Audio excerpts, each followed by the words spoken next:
ദിവ്യ S Iyer വിഴിഞ്ഞം പദ്ധതിയുമായി ബന്ധപ്പെട്ട് ക്രെഡിറ്റ് അടിക്കാനുള്ള പ്രതിപക്ഷത്തിന്റെ അവസാന ശ്രമത്തിലും ഒരാണിയങ്ങടിച്ചു. പദ്ധതി പൂർത്തീകരിച്ചതുമായി ബന്ധപ്പെട്ട് മാതൃഭൂമി ചെറിയൊരു ശ്രമം നടത്തി നോക്കിയതാണ്. ദിവ്യ എസ് അയ്യറെ കൊണ്ട് തന്നെ പ്രതിപക്ഷത്തിന് ഒരു ക്രെഡിറ്റ് കൊടുക്കാൻ പറ്റുമോ എന്നുള്ളതായിരുന്നു പരിശ്രമം. ഉള്ള കാര്യം ഉള്ളതുപോലെ അങ്ങ് പറഞ്ഞു.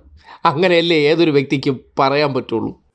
ഇതൊരു വലിയ ദൗത്യമാണ്. ആദ്യ കപ്പൽ വരുന്നു, അതിന് തൊട്ട് മുമ്പാണ് ഈ ചുമതലയിലേക്ക് വരുന്നത് അല്ലേ? ആദ്യ കപ്പൽ വരുന്ന സമയത്ത് ഒരുപാട് പ്രവർത്തനങ്ങൾ ബാക്കിയുണ്ടായിരുന്നു. എന്നെ സംബന്ധിച്ചിടത്തോളം ഏതൊരു കാര്യത്തിൽ, എൻ്റെ വ്യക്തി ജീവിതത്തിലാണെങ്കിലും എൻ്റെ തൊഴിലിടത്തിലാണെങ്കിലും ഒക്കെ തന്നെ പ്രതിസന്ധികളെ തടസ്സങ്ങളായി കാണരുത് എന്ന് വിശ്വസിക്കുന്ന ഒരാളാണ് ഞാൻ. അത് പൂർണ്ണമായിട്ടും ബഹുമാനപ്പെട്ട മുഖ്യമന്ത്രിയുടെയും സർക്കാരിൻ്റെയും ഒരു പിന്തുണ എന്നുള്ളത് മാത്രമേ എനിക്ക് പറയാൻ കഴിയൂ. അങ്ങനെ പ്രവർത്തിക്കാൻ ഒപ്പം ഒരു ടീം ഉണ്ടായിരുന്നു.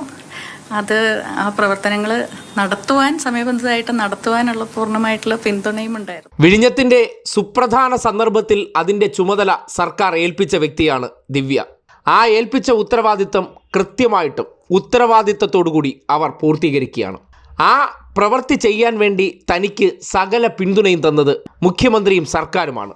അതുകൊണ്ട് പദ്ധതി യാഥാർത്ഥ്യത്തിലേക്ക് എത്തുമ്പോൾ, അല്ലെങ്കിൽ അത് ചരിത്രമായി മാറുന്ന സന്ദർഭത്തിൽ അതിനുവേണ്ട എല്ലാ പ്രവർത്തനങ്ങളും ചെയ്യാൻ എനിക്ക് പ്രചോദനമായത്, സഹായകരമായതെല്ലാം സർക്കാരിൻ്റെ പിന്തുണയാണ്. ഇനി ഇതിൽ കൂടുതൽ എന്തെങ്കിലും ആവശ്യമുണ്ടോ കോൺഗ്രസ്സുകാർക്ക്? ക്രെഡിറ്റ് അടിക്കാൻ വേണ്ടി മാധ്യമങ്ങളെ ഉപയോഗിച്ച് വെള്ളം കോരിക്കൊണ്ടിരുന്ന ആ ശ്രമം, അത് ദിവ്യ എസ് അയ്യർ തന്നെ ആ കല വിട്ടുടയ്ക്കുന്ന അവസ്ഥയുണ്ടായി. ഇനി നിങ്ങൾക്കെല്ലാം സ്റ്റാൻഡ് വിട്ട് പോകാവുന്നതാണ്. ആ പദ്ധതി പല പ്രതിസന്ധികൾ തരണം ചെയ്തു.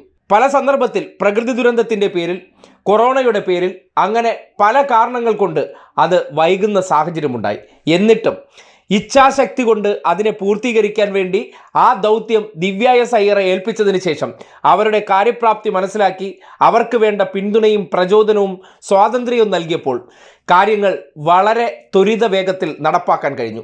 അതിനുള്ള ക്രെഡിറ്റ് അവർ കൊടുക്കുന്നത് ഈ സർക്കാരിനാണ്, പിണറായിക്കാണ്. ഇത് കേട്ടതും അവസാന നിമിഷത്തിൽ ദിവ്യ എസ് അയ്യർ ചിലപ്പോൾ വാക്ക് മാറ്റി പറഞ്ഞാലോ, ദിവ്യ എസ് അയ്യറെ കൊണ്ട് കോൺഗ്രസ്സുകാർക്കൊരു ക്രെഡിറ്റ് ഒപ്പിച്ച് കൊടുക്കാൻ പറ്റുമോ എന്നൊക്കെ പരിശ്രമിച്ച് എക്സ്ക്ലൂസീവുമായി ചെന്ന മാതൃഭൂമി അവതാരകൻ തേഞ്ഞു എന്ന് പറഞ്ഞാൽ മതിയല്ലോ.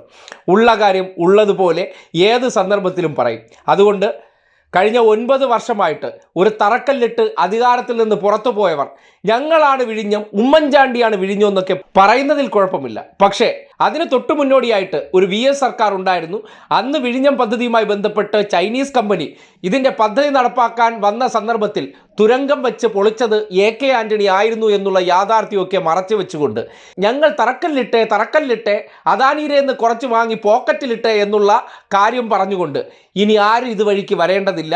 ആ പദ്ധതി പൂർത്തീകരിക്കാൻ വേണ്ടി 6000 കോടി രൂപ കണ്ടെത്തിയത്, അതും കേന്ദ്രം ഇത്രയും വലിയ സാമ്പത്തിക പ്രതിസന്ധി ഉണ്ടാക്കിയ സന്ദർഭത്തിൽ, വലിയ പ്രകൃതി ദുരന്തങ്ങൾ നേരിടേണ്ടി വന്ന സന്ദർഭങ്ങളിൽ, ഓക്കിയും കൊറോണയും ഉൾപ്പെടെയുള്ള പ്രതിസന്ധികൾ നമ്മുടെ മുന്നിലേക്ക് വന്നപ്പോൾ അതിനെ എല്ലാം മറികടന്ന് ഇന്നിപ്പോൾ വിഴിഞ്ഞം യാഥാർത്ഥ്യമാകുമ്പോൾ അത് കണ്ണൂർ എയർപോർട്ടിൽ ഒരു എയർക്രാഫ്റ്റ് കൊണ്ടുവന്ന് ഉദ്ഘാടനം ചെയ്ത പോലെയല്ല, ഇത് പൂർണ്ണ സജ്ജമായി മദർഷിപ്പ് വരുന്ന രീതിയിലുള്ള പ്രവർത്തന സജ്ജമാക്കിയാണ് ചെയ്യുന്നത്.